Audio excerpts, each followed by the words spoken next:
Welcome to Campfire Chats. Mysteries, new discoveries, and UFO stories to tell around the campfire with some degree of intelligence. And today's topic is going to be Atlantis. Now, the myth is it was an advanced civilization that lived 11,600 years ago. It was an island ruled by Poseidon in the Atlantic, west of the Pillars of Hercules, otherwise known as the Strait of Gibraltar. It was a large island surrounded by mountains, surrounded by the sea. Corruption eventually took them over, and they were punished by the gods. Earthquakes and tsunamis made the island disappear in one day. Now, the story is only written by one person, and that is Plato, about 450 BC. He wrote it in two dialogues, Timaeus and Critias. The story was told to Plato by Critias and was told to him by his father and handed down, and eventually is traced back to an Egyptian holy man who told the story originally. Plato claims the story is to be true. So, as the story was told and handed down through the generations and the millennia, the search was soon on for.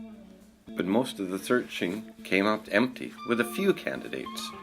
So where exactly was it? In the middle of the Atlantic? Or could it have been in the hidden jungles of South America? Some say it was a legend used as a warning. Some say it was a vast island in the Atlantic or the Mediterranean. Others say it was a legend, simply used as a warning to people as they advanced. But Plato insists that the story is true, and it remains a big mystery even till this day, as Plato tells it.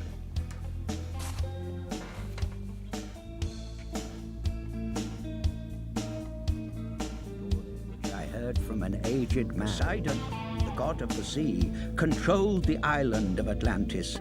Larger than Libya and Asia put together. 9,000 years had elapsed since the war had taken place between those who dwelt outside the Pillars of Hercules and those who dwelt.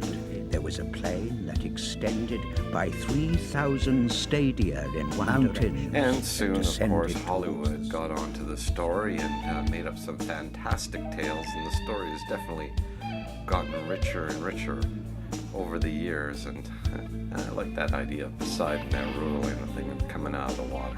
The death ray, not so much, but there has been some mentions of such a device. Now, what is the evidence that this place existed? Well, Atlantis, being in the middle of the Atlantic, can cover a large area. And 12,000 years ago, it was the end of the Ice Age, where sea levels could have been up to 450 feet lower at that time. So the continental shelves, as are shown here, could be prime candidates for look for such a sunken city.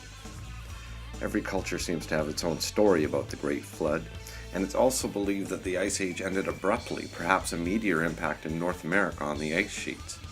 Now, I recommend that you listen to someone like Randall Carlson for the best presentation of what went on around this time, and UFO TV has some great documentaries on it as well. Now, many ruins are still being found under the water, and the list is long.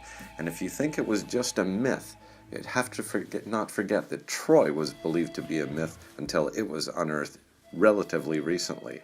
And the tsunami of 2004 also exposed 6 of the legendary 7 pagodas in the southern city of India known as Mahabalipuram. Hey, I got that right. Look. Join us next time on Campfire Chats for some more stories that you can at least discuss with other people with some degree of intelligence. It was brief, but at least it gets you to the bullet points there. Stay tuned.